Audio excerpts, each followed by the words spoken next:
So hello everyone, myself Ayush Pandey, first year MBBS student from GDMC Dehradun. So if you are a NEET 2023 aspirant watching this video और आपका अगर सारा syllabus complete हो चुका है या फिर ऑलमोस्ट कंप्लीट होने वाला है, तो कुछ ये मिस्टेक्स हैं जो मतलब भूल के भी करना, वरना आपके लास्ट 2 इयर्स की या लास्ट 1 ईयर की या 3 ईयर की सारी जो मेहनत है वो मतलब वेस्ट हो जाएगी। और जो आपका मेन एम है सिलेक्शन, वो नहीं हो पाएगा अगर आप ये कुछ गलतियां करते हो।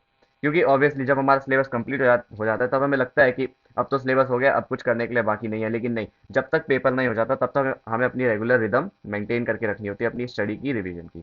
तो सबसे पहला ही वो है, डोंट नेग्लेक्ट योर रिवीजन। और वो भी किससे? सिर्फ एनसीईआरटी से। क्योंकि एक सिलेबस एक बार को खत्म हो गया वो तो ठीक है, लेकिन जब तक उसे रिवाइज नहीं करोगे तब तक कहाँ से पेपर में आ जाएगा, तब तक तो सब कुछ भूल चुके होंगे, इसलिए रिवीजन तो करना ही पड़ता है। और रिवीजन कैसे? ऑब्वियसली मॉक टेस्ट से। इसलिए अगला है, don't neglect your mock test.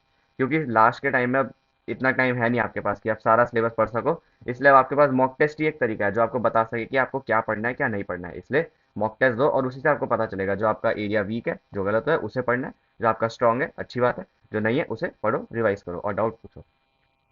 अगला है, don't mess your sleeping schedule या फिर अपना रूटीन इनके साथ मतलब छेड़खानी मत करो। क्योंकि आ, होता ही है, आपने भी 11th की स्टार्टिंग में जब प्रिपरेशन शुरू ही कर रहे होंगे तो आपने देखा होगा कि जब हमें जल्दी उठने का स्टार्टिंग में जब चस्का ही लगा था तो शुरू शुरू में लगता था कि चलो 5 घंटे ही सो लेंगे बहुत है।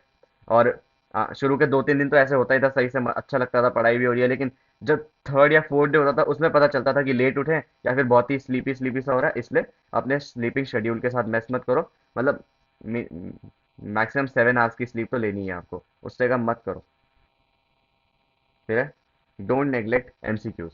अब ऐसा भी नहीं है कि फॉर एग्जांपल अगर आपका कोई टॉपिक टेस्ट में गलत हो जाता है, आप उसे रिवाइज करने जाओगे तो सिर्फ थ्योरी थ्योरी पढ़ रहे हो। फिजिक्स में जैसे अगर आपका किसी टॉपिक से गलत हो जाता है क्वेश्चन, तो उसकी सिर्फ थ्योरी नहीं पढ़नी है। नोट से थ्योरी देखने के बाद पीवाई क्यूज करो। पीवाई क्यू कैसे करो? आ, ऐसे नहीं कि सारे पीवाई क्यूज करने हैं, बस हर टाइप का एक पीवाई क्यू करना है और उससे कोई यूनिक पीवाई क्यू आएगा तो वो एक बार कर लेना। क्योंकि ऑब्वियसली जो यूनिक क्वेश्चंस होते हैं उस पर मॉक टेस्ट हमारे बहुत ज़्यादा स्ट्रेस देते हैं। नीट में तो इतना स्ट्रेस नहीं होता यूनिक क्वेश्चंस पे। उस पे तो जो पहले से क्वेश्चन जिस टाइप के आते होते हैं वैसे ही आते हैं, बस वैल्यूज चेंज हो जाती है ऑब्वियसली। लेकिन आ, जो टाइप रहता है वो तो सेम रहता है, लेकिन जो यूनिक क्वेश्चन रहते हैं वो मॉक टेस्ट में फेवरेट होते हैं। जो भी एग्जामिनर पेपर बना होता है उसके लिए यूनिक क्वेश्चंस मॉक टेस्ट में फेवरेट होते हैं, इसलिए उसे देख लेना एक बार कि करते कैसे।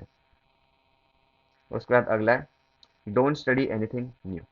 देखो, आपको सिर्फ एनसीईआरटी से रिवाइज करना है।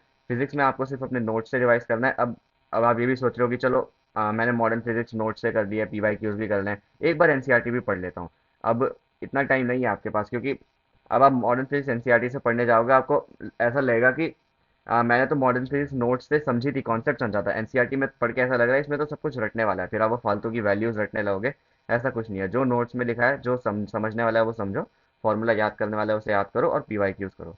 कुछ नया नहीं पढ़ना है। बायो में भी कुछ नया नहीं पढ़ना है। अगर आपको मॉक टेस्ट में कोई बाहर एनसीईआरटी से बाहर का भी क्वेश्चन दिख रहा है, जैसे फॉर एग्जांपल जेनेटिक्स में म्यूटेशन का कोई बाहर से क्वेश्चन दिख रहा है, या फिर एनिमल हस्बेंड्री में भी कोई बाहर से क्वेश्चन दिख रहा है, तो मतलब छोड़ ही दो उस क्वेश्चन को, मत करो।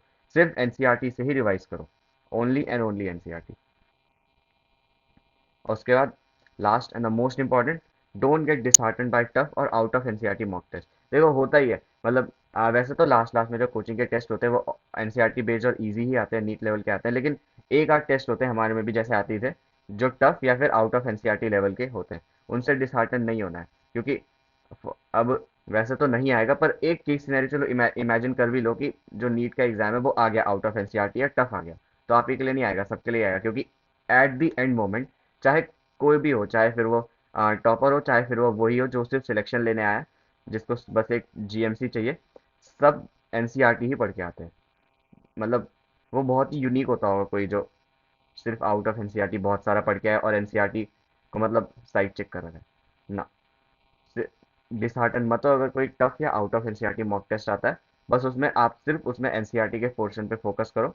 आउट ऑफ एनसीईआरटी पोर्शन रहने दो। ये मत करो कि इसमें बहुत सारा आउट ऑफ एनसीईआरटी आया, मैं सारा घर जाके आउट ऑफ एनसीईआरटी जो इतना इसमें है वो पढ़ लूंगा। सिर्फ टाइम वेस्ट है, प्योर टाइम वेस्ट।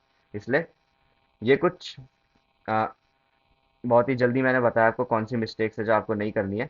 क्योंकि ऑब्वियसली मैंने भी अपने कुछ दोस्तों को देखा जो ये कर रहे थे, उसके बाद जो उनका एक्सपेक्टेड स्कोर था उससे कम आया, क्योंकि प्रिपरेशन उनकी बहुत अच्छी थी। लेकिन उन्होंने भी लास्ट लास्ट में थोड़ा ट्राई किया कि अब हम आउट ऑफ एनसीईआरटी भी थोड़ा डेयरिंग करके देखते हैं, लेकिन फिर जो उनके एक्सपेक्टेशन थे उनसे कम उनके मार्क्स आए, तो इसलिए आप भी सब ट्राई मत करो। तो यही एक शॉर्ट वीडियो थी मेरी तरफ से आपके लिए, और भी मैं ऐसी नीट रिलेटेड वीडियोस लाता रहूंगा। Thank you everyone.